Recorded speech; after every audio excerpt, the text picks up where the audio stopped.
Today I am counting down Six Flags America's top 8 roller coasters.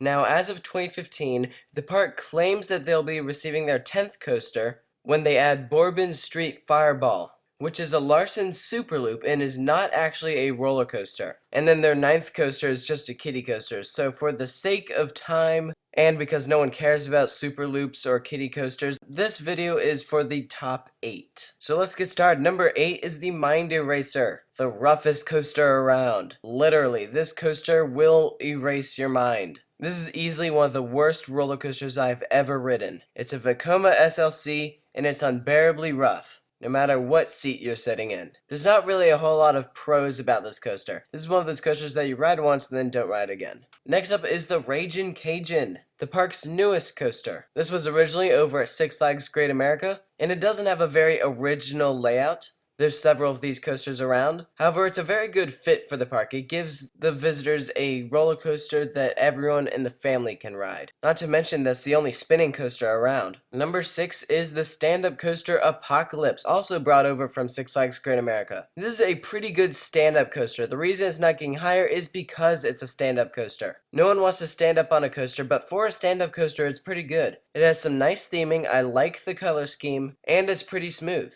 And this was actually the original stand-up coaster, when it was Iron Wolf at Great America. Now we're at the top 5. This is Roar, the GCI. Normally I love a great GCI. They're notorious for being very fun, however this one just wasn't as good as the others. Its layout isn't that great, it's kinda rough, and so that's why it's not getting higher on this list. In my opinion, they should just give this coaster the RMC treatment. Number 4 is the Joker's Jinx, the launch spaghetti bowl coaster of the park. This has a very fun launch, it's very compact. This coaster winds around itself and goes through 4 inversions. It's a fun coaster, I enjoy it. It's probably my favorite spaghetti bowl coaster that I've ridden. Now we're at the top 3, and this is Wild One.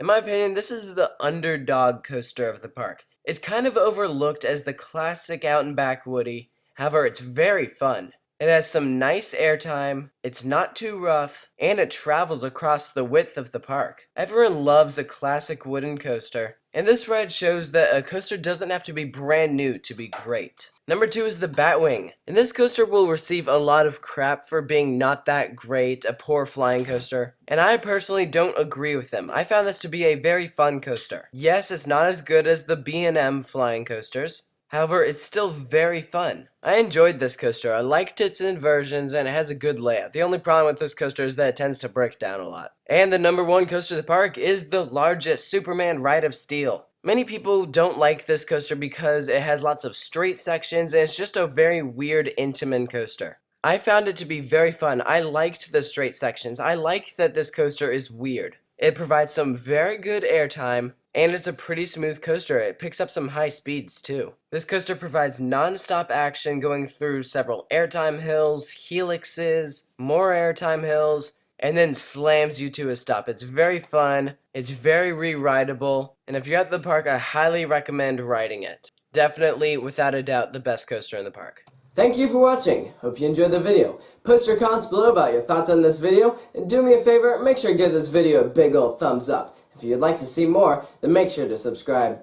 A shout out goes to all of those who sent in some of the photos that were used in this video. If you're interested in having some of your photos used in one of my videos, check out the description for further instructions. And if you'd like to go further in depth with Coaster Studios, like the Coaster Studios Facebook page for interactive discussions and behind the scenes footage. You can also check me out on Twitter.